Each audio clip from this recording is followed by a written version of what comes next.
చిరంజీవి గారు. చిరంజీవి గారి సినిమాలకి ఎప్పుడు ఇలాంటి దిక్కుమాలి ఇష్యూస్ రాలా. ఎందుకు రాలేదు? ఎందుకంటే అప్పుడు టికెట్ రీజనబుల్ ఉంది, effort పెట్టగలదు. Aam Aadmi common man వెళ్ళి చూడగలడు. చిరంజీవి సినిమాలు చాలా మనం చూసాం, చిన్నప్పటి నుంచి చూస్తూ వచ్చాం. ఆయన 150 సినిమాలు పైన వెళ్ళిపోయాడు. ఇప్పుడు ఈ 150 సినిమాలకి రేపు రాబోయే డిసెంబర్కి కూడా రాని ప్రాబ్లం వీళ్ళకి ఎందుకు వస్తుంది అంటే ఇదే కారణం. టికెట్లు పెంచడం అనేది చాలా, నన్ను అడిగితే అది కూడా చట్టరీత్యా నేరమే. ఎన్ని నేరం తెలుసా? అందుబాటులో ఉండాలి కదా అంటున్నా. ఒక ప్రొడక్ట్ ఉంది, అందుబాటులో ఉండాలి. ఇప్పుడు మీరు అంతెందుకు గవర్నమెంట్ సర్వీస్ ఉంది అంటే ఆంధ్రప్రదేశ్లో ఇంతకు ముందు ఉన్న గవర్నమెంట్ టికెట్ల రేటు పెంచకూడదు అని వాళ్ళు ఆపేశారు. టికెట్ల రేటు పెంచనివ్వము, మేము పెంచడానికి మేము దాని పర్మిషన్ ఇవ్వము అని చెప్పేసి జగన్మోహన్ రెడ్డి గారు గత ప్రభుత్వంలో ఆంధ్రప్రదేశ్లో నిలిపేశారు. తెలంగాణలో వీళ్ళు ఇచ్చారు, ఈ గవర్నమెంట్ ఓకే మేము పెంచుకుంటాం, మేము ఇస్తాం, మీరు రండి ఇక్కడే ఉండండి, మీకు ఇంకా సదుపాయాలు ఇస్తామని చెప్పేసి తెలంగాణ గవర్నమెంట్ పెంచుకున్నారు. ఇప్పుడు వచ్చిన ఈ కూటమి ప్రభుత్వం వీళ్ళు పర్మిషన్స్ ఇస్తున్నారు. ఇప్పుడు ఇప్పుడు చెప్పండి నీ నవ్వుకు నాకు అర్థం కాలేదు. అది నీ నవ్వు ఎందుకు నవ్వుతున్నారు, గట్టిగా నవ్వుతున్నారు, అది ఆ నవ్వుకు అర్థం నాకు తెలియట్లేదు. అంటే కూటమి అంటే ఎందుకు నవ్వు వస్తుంది అంతే, చెప్పండి. వీళ్ళు పర్మిషన్ ఇచ్చారనమాట. ఇప్పుడు ప్రజలు దాని మీద కూడా వ్యతిరేకత ఏం లేదు ప్రభుత్వం మీద. ఇప్పుడు దీన్ని మీరు ఏ విధంగా చూస్తారు? అంటే జగన్మోహన్ రెడ్డి చేసిన కరెక్ట్ అంటారా, చంద్రబాబు చేసిన కరెక్ట్ అంటారా? Apart from all these things government అనే అర్హత మనకు లేదు.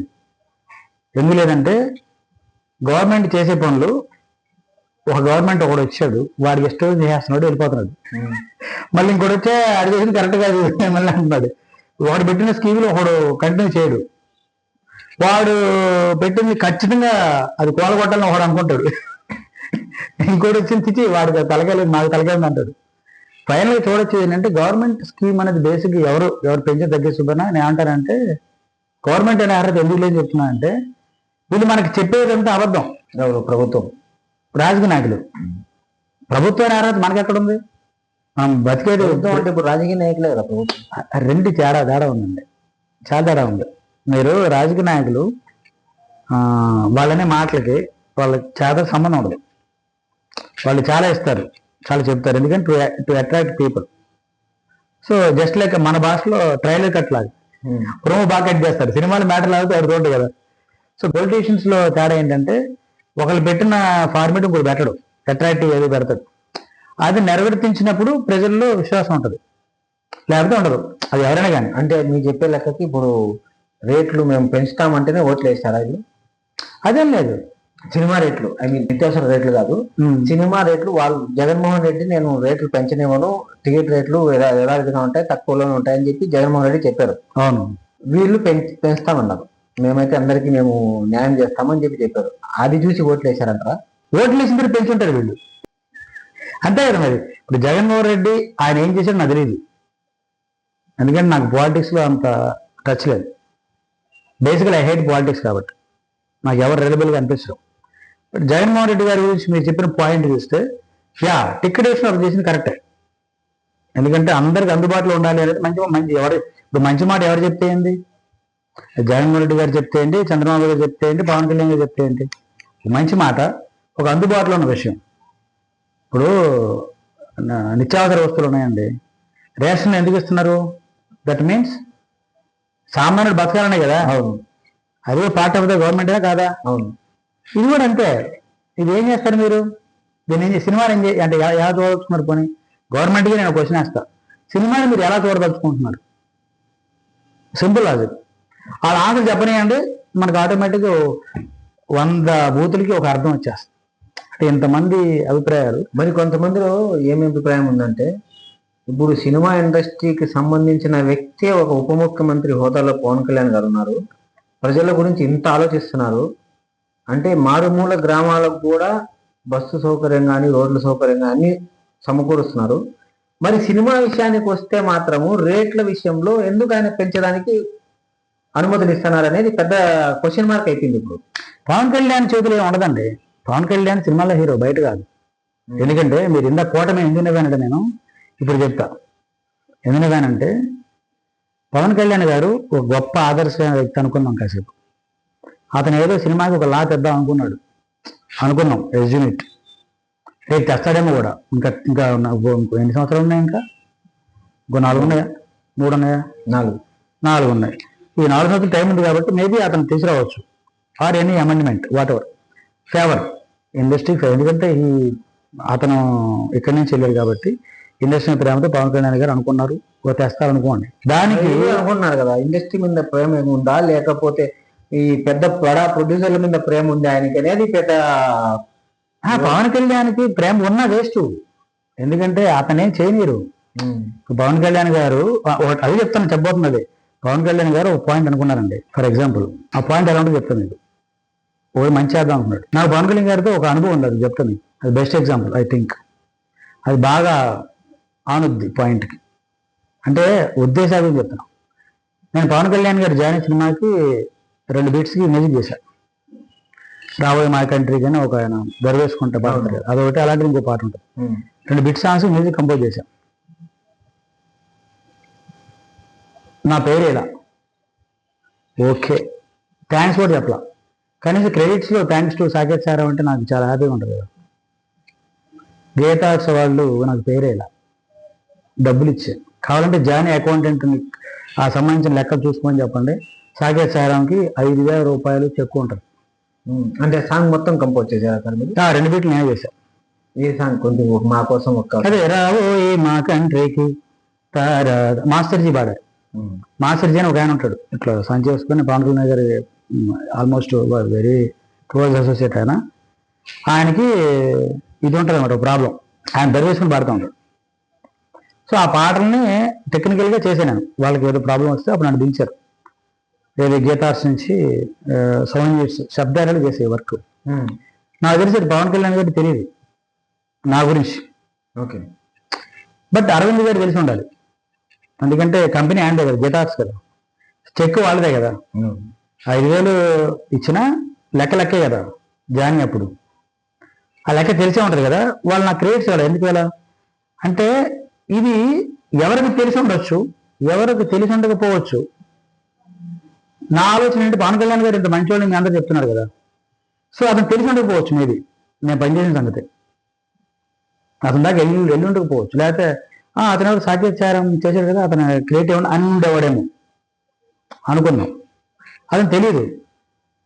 బహుశా అల్లు అరవింద్ గారికి కూడా తెలియకపోయి ఉండొచ్చు. ఆయన తెలియకపోవడం అనుకున్నాం.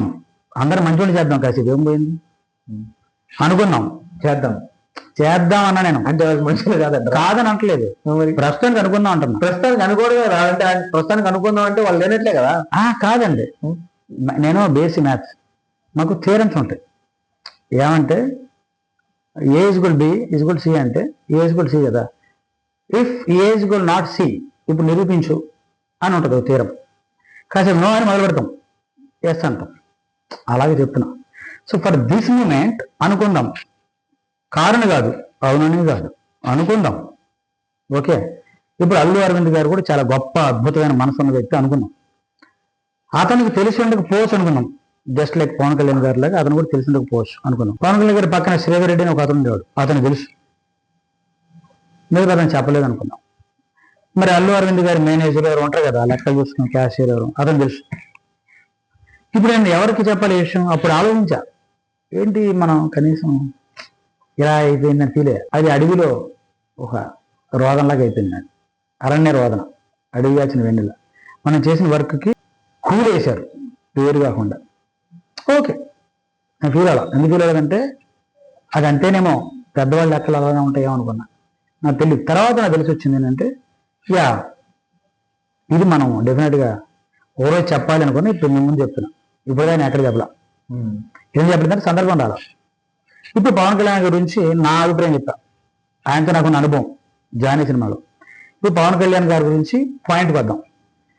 ఇందా పాయింట్, ఇప్పుడు పవన్ కళ్యాణ్ గారు గొప్పవాళ్ళు, చాలా మంచి పని చేశారని చెప్పారు. So hence proved.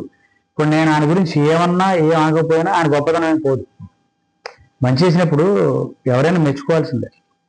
సో డెఫినెట్గా మీరు చేసిన మాట వాస్తవం అయితే పవన్ కళ్యాణ్ గారు డెఫినెట్గా గొప్పలో తీరాల్సిందే, దీనిలో తిరగలేదు. బట్ ఆయన చేద్దాం అనుకున్నాడు అనుకున్నాం. ఇఫ్ క్లాస్ పెట్టా, మళ్ళీ if theorem. Okay, Pavan Kalyan garu ఇండస్ట్రీకి మంచి చేద్దామని ఒక కొత్త రూల్ పెడదామని ట్రై చేశారు. దాన్ని చంద్రబాబు నాయుడు గారు తీసుకెళ్తారు. వీళ్ళిద్దరు కలిసి మోడీ గారి దగ్గర తీసుకెళ్తారు. ఇది ఏమవుతుందంటే కనెక్టివిటీ పెద్దదైపోయింది. అందుకు కోటమేంటి అని నవ్వొచ్చింది. అంటే టక్కన అనేలాగా ఉండాలి.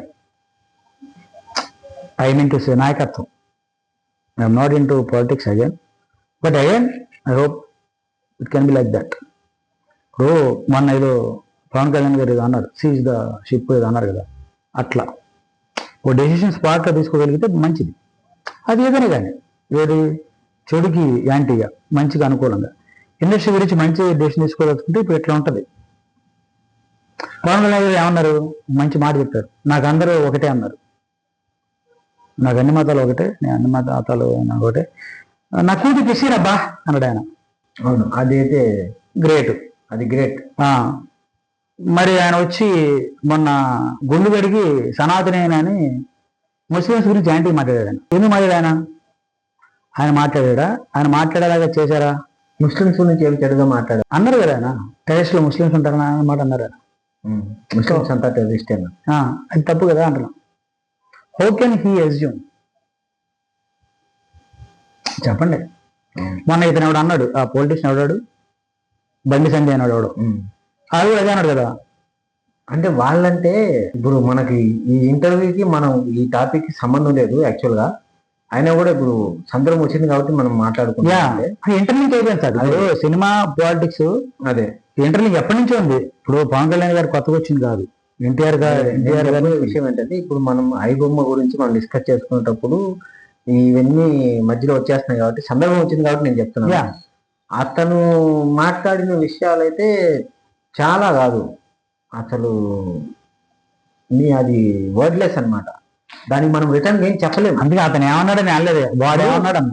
వాళ్ళు వాళ్ళకి గెలవాలా, వాళ్ళకి ఏమో ప్రజలకు ఏమో చేయాలని లేదు. వాళ్ళు పొద్దున్న లేస్తే సాయంత్రం వరకు అదే. అందుకనే ఇప్పుడు చిచ్చు పెట్టి విడగొట్టి పరిపాలించడం అనేది వాళ్ళ ఇది. అది ఏదైనా కానివ్వండి, నేను ఏమంటానంటే దానికి పవన్ కళ్యాణ్ కానీ సంబంధం లేదు కదా అంటే నేను ఓకే. బట్ నేను ఏమంటానంటే పాలిటిక్స్ ఇంటర్లింక్ అయిపోతున్నాయి సినిమాకి.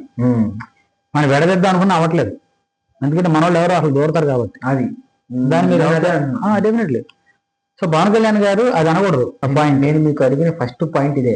ఏంటది అంటే సినిమా ఇండస్ట్రీ పాలిటిక్స్ రెండు ఒకటి కాకూడదు అని మీరు అవ్వకూడదు, అయిపోయి కలిసిపోయి ముందు అవ్వకూడదు అంటున్నారు.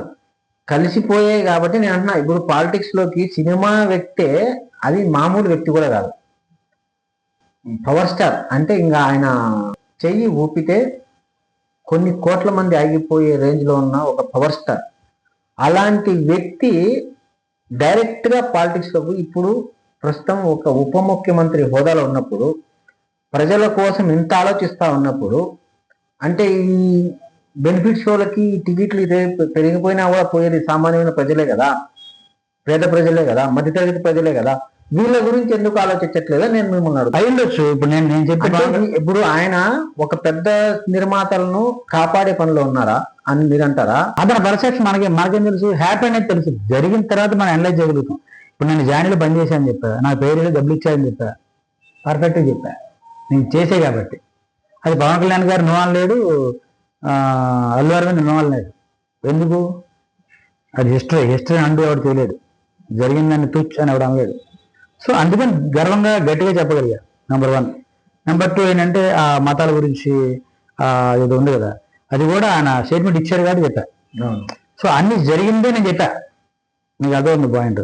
ఇప్పుడు మీరు సినిమా ఇండస్ట్రీ పవన్ కళ్యాణ్ గారు మేబీ బిగ్గీస్ కి హెల్ప్ గా ఉంటున్నారు అడిగారు కదా, అది నేను ఎలా చెప్తా అంటున్నా, ఎందుకంటే దానికి సంబంధించిన పవన్ కళ్యాణ్ గారి గురించి నాకేం ఐడియా లేదు కదా.